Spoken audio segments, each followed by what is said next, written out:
First question, what are the measures an individual Muslim can take so that we can start respecting each other's views and stop fighting regarding our differences? What's your suggestion to the young generation and older Muslims? Well, it's a question of acknowledging that diversity is an inevitable concomitant of Islam. Had it been Allah's will that Islam should be a totalitarian form of faith, with everybody believing and practicing exactly the same way in every last detail, then some institution would have been given to us to enforce that. The Christians had their churches, one of whose principal roles was precisely to interpret and to impose a uniform set of beliefs and practices. That was one of the classical understandings of what the church was for, but there has been no comparable institution in the world of Islam. And because the lawgiver has not instituted that, it's reasonable to infer that it was his intention that Islam should have generous boundaries. And if that's the case, we have to be generous with each other and acknowledge that the diversity of practices, interpretations of readings of the Quran is something that is a source of great strength for us historically. It's an expression of the universality of Islam, that Islam is not a religion for a particular period or for a particular people or type of person. It's a religion that has to provide a space within itself for every conceivable human type. And a religion that enforces only one style of religion on all of its adherents is only going to be possible, or at least comfortable, for a small minority of the human race. And this is clearly in conflict with our understanding of the universality of Islam. So I think it's a question of reading the revelation aright, of recognizing that it is the divine will that the Ummah will have ikhtilaf in it, and that an internal debate is something that keeps our brains alive and makes Islam richer and more diverse and more interesting.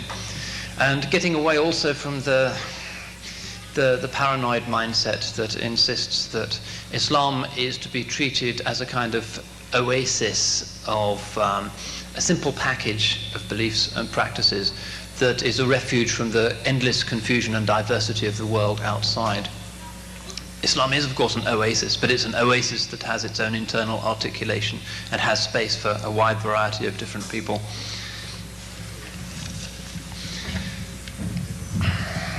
In your estimation, what can be done to combat the pervasive Wahhabi influence in American mosques as far as the youth are concerned? In other words, how can a youth be exposed to traditional Islam and Tasawwuf when their Islamic experience is almost entirely Wahhabi? I'm not sure I can answer that because I don't know the American situation well, and I don't know the types of Wahhabism that are present here. There are many different types. I lived in Saudi and was witness to some of the very bitter arguments that occur amongst the different Wahhabi groups and mashayikh there. There's even an interesting book called Firaq al-Wahhabiyya, the sects of the Wahhabis, which documents it quite well. In England, we have a very different situation in that overwhelmingly the mosques are in the hands of either Brailvis or Deobandis. Deobandis of a quite moderate type. And there are also very strong contingents of Naqshbandis from Turkish Cyprus. Overwhelmingly the converts, and we have maybe 50,000 converts in Britain, are attracted to Islam through Tasawwuf. And so our experience of this is that Wahhabism is maybe one or two individuals in each mosque sort of sulking at the back, and everybody else being happy as traditional Muslims. So I'm not sure that I could really offer good advice there, except to say that it's really a question of education. Generally speaking, one can say that the more educated a person is, and I mean a real education, not just knowing about engineering or medicine or whatever, but really having a broad, liberal arts, cultural formation, the more one has that, the less inclined one is to this narrow and angry and impoverished version of Islam. Because traditional Islam is something that's very beautiful. And if you're a person who responds to beauty and loves beauty and can only be in a form of religious expression that is beautiful, produces beautiful poetry, beautiful artifacts, beautiful buildings, beautiful people, if you love beauty, then Wahhabism really is not a comfortable place for you to be. Because never in their history have they produced anything of beauty. The great poets of Islam, the great artists, architects and so forth, they've all been traditional Sunni Muslims. Wahhabism is not productive of beauty, which is a very strong denunciation of its spiritual content. The human soul, when it's beautiful, produces beauty, like the sun produces light. It can't help it. The Sahaba and the Tabi'een, almost overnight, were producing buildings like Qubbat al-Sakhra, the Dome of the Rock. So Shavrul Sitwal, the great art historian, says the most beautiful building in the world is the Dome of the Rock. That was built in the time of the Sahaba who lived long in Jerusalem, and of the Tabi'een. It's an example of the radiance that comes from traditional Islam. It's the radiance of the Salaf. But the present day people who say they follow the Salaf, they're not going to produce anything with a millionth of that kind of radiance. So we have to train people to recognize the importance of beauty. And once we've done that, I think the rest follows. Another question. I agree that it seems odd that such a small fragment of humanity will go to Jannah, but where does the hadith that only one of 73 sects of Muslims are going to Jannah fit in? Well, the hadith refers to one of the groups, and it refers to the Ahl Sunnah wal Jama'ah. And one of the great miracles of Islam is that despite the absence of a church hierarchy to impose a particular orthodoxy down people's throats, the reality is that 90% of the Ummah has been united on traditional Sunni Islam. And that's the al-Firqatun Naajiyah. And anybody who says that it's a small faction rather than the great Sawad al-A'azam, the great majority of the Muslims, is simply insulting the divine mercy and the divine justice. In your article, British and Muslim, this is another of my little angry pieces on the internet. You mentioned that the workplace is the best place to do da'wah. What's the best way for youth to do da'wah? Do you think that the approaches used by MSAs like Islam Awareness Week is an effective way to do da'wah on campus? Well, we have to learn from our history, really. And we have to look at the context in which da'wah has been successful in the past. And we have an extraordinary record of success in converting people to Islam. An extraordinary record.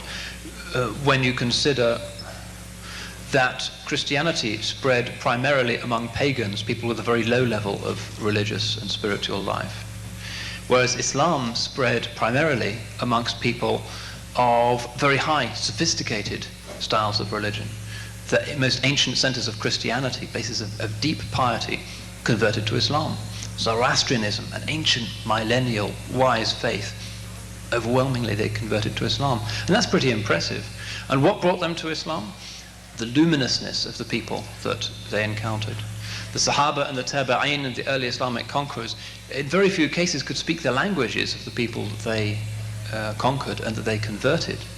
It wasn't that they were arguing with them over points of aqidah or whether Allah is in a physical place or how long the beard should be, and if they threw enough of these hadith at these Zoroastrians or these Christian monks that eventually convert. They converted them through the sheer force of their personalities, that it was because the people they converted were so profoundly aware of the sacred, had been shaped by those other great religions, that they could recognize the quality of the Sahaba. And this is an argument against the contemporary Salafis, if you like. If they were really modeling themselves inwardly as well as outwardly on the Salaf, America would be lining up to convert. But that's not happening. They don't convert people to Islam. In most cases, they chase people away from Islam, which means that they have nothing to do with the Salaf. The people who have converted others to Islam in our history, in the medieval period and more recently, have been the Sufis, of course. And that's an argument for considering Sufism as the true form of Salafi Islam. If you take this together with the point I was making earlier about the love of beauty, you could define Sufism as that understanding of Islam that produces beauty and that attracts people to Islam through that beauty. That would be an adequate definition of Sufism, I would say, a functional definition. And if Islam is to prosper here, we have to do it through the turuq. We have to do it through the turuq because they have the idhn. Wherever Islam has spread, it is the Sufis who have been given the idhn to do it. It wasn't the hadith scholars sitting in their madaris in India who converted the Hindus to Islam. It was the Sufis. They were the ones that Allah gave this sharaf and this permission. Okay, one of the growing trends among my religious peers, this is spelled with two E's, by the way, not one I, at my university, is the idea of religious pluralism. How do Muslims explain their rejection of this idea while still expressing a high degree of tolerance for other religions? Often the rejection of religious pluralism is seen as intrinsically intolerant. Well, we have a concept of pluralism, but it's not the one that's intended by modern Christian liberal theology. Pluralism in their world is the idea that all the religions are equally effective ways of achieving salvation, liberation, reincarnation, or whatever. And we would say that really there has to be an eschatological proof one way or another. It's not that some people are going to be reincarnated, other people are going to be resurrected and find that Sayyidina Muhammad sallallahu alayhi wasallam is the great intercessor. Other people find that it's only through faith in Jesus as expressed in the writings of St. Paul that you can achieve salvation. After people die, there can't be pluralism. One or another of them is true. You can't both believe in reincarnation and believe in the end of time and the day of judgment. They're contradictory. So pluralism as a liberal strategy for overcoming religious intolerance and warfare that has sadly defaced the history of relations between religion is motivated honorably, I would say, but theologically, particularly from our perspective, it simply doesn't make sense because it negates really the central truth claims of the religion. The doctrine of Trinity cannot be squared with the Muslim understanding of the unity of God. The Hindu understanding of an impersonal reality behind existence can't be squared with our idea of a personal God, and so on. But that doesn't legitimize intolerance. You can reject pluralism in this Christian definition and still accept tolerance. And again, this takes us back to the wisdom of the Sufis. The Sufis would not have welcomed countless millions of souls into Islam if they'd been intolerant, if they'd been standing on soapboxes and shouting at people and denouncing them and handing out Ahmadiyya pamphlets that seemed calculated to enrage people rather than attract them to Islam.